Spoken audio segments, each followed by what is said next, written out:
my question would be to you is, what's major dental surgery? I mean, are we looking at hours and hours of surgical therapy, or are we looking at a few hours of, you know, filling type of surgery, or crowns and that kind of thing?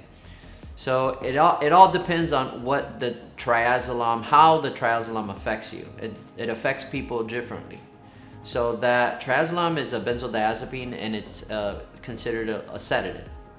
And so many people take sedatives before they go to sleep at night so they can have a good night's sleep.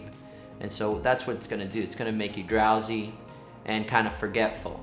And so if it does affect you and significantly, then you're going to forget a lot about what happened, and you're going to be just very calm about the whole thing.